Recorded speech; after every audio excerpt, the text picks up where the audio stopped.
time-restricted feeding, where you try to squeeze the same amount of eating into a narrow evening window, has benefits compared to eating in the evening and earlier in the day, but also has adverse effects because you're eating so much so late. The best of both worlds was demonstrated in 2018, time-restricted feeding into a narrow window earlier in the day. Individuals randomized to eat the same food, but just in an 8 a.m. to 3 p.m. eating window, experienced a drop in blood pressures, oxidative stress, and insulin resistance, even when all the study subjects were maintained at the same weight. Same food, same weight, but with different results. The drops in blood pressures were extraordinary, from 123/82 down to 112/72 in 5 weeks, comparable to the effectiveness of potent blood pressure drugs. The longest study to date on time-restricted feeding only lasted 16 weeks, a pilot study with no control group that only involved 8 people, but the results are still worth noting.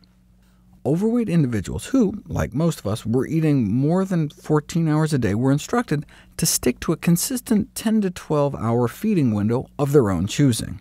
On average, they were able to successfully reduce their daily eating duration by about 4.5 hours, and within 16 weeks they had lost 7 pounds. They also reported feeling more energetic and sleeping better. This may help explain why all participants voluntarily expressed their interest in continuing the time-restricted feeding on their own, even after the study ended. You don't often see that after weight loss studies. Even more remarkable, 8 months later, they retained their weight loss and improved energy and sleep. At the 1-year point, maintained their boosted energy and sleep, and kept the weight off, all from one of the simplest of interventions, just telling people to stick to a consistent 10 to 12-hour feeding window of their own choosing. How did it work? Even though they weren't told to change nutrition quality or quantity, they appeared to unintentionally eat hundreds of fewer calories a day. With self-selected time frames, you wouldn't necessarily think to expect circadian benefits, but because subjects were asked to keep the eating window consistent throughout the week, metabolic jet lag could be minimized. The thinking is that because people tend to start their days later on weekends, that's disrupting their circadian rhythm. And indeed, it's like they flew a few time zones west on Friday evening and flew back east on Monday morning, so some of the metabolic advantage may actually be due to maintaining a more regular eating schedule. Early or midday time-restricted feeding may have other benefits as well.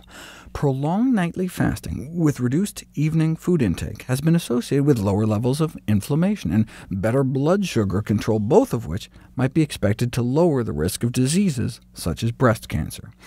So, data was collected on thousands of breast cancer survivors to see if nightly fasting duration made a difference. Those who couldn't go more than 13 hours every night without eating had a 36% higher risk of cancer recurrence. These findings have led to the suggestion that efforts to avoid eating after 8 p.m. and fast for 13 hours or more overnight may be a beneficial consideration for those patients looking to decrease cancer risk and recurrence, though we'd need a randomized controlled trial to know for sure. Early time-restricted feeding may even play a role in the health of perhaps the longest-living population in the world, the Seventh-day Adventist Blue Zone in California. Slim, vegetarian, nut-eating, exercising, non-smoking Adventists live about a decade longer than the general population. Their greater life expectancy has been ascribed to these healthy lifestyle behaviors, but there's one lesser-known component that also may be playing a role. Historically, eating 2 large meals a day, breakfast and lunch, with a prolonged overnight fast was a part of Adventist teachings. Today, only about 1 in 10 Adventists surveyed were eating just 2 meals a day, but most, over 60%, reported breakfast or lunch was their largest meal of the day.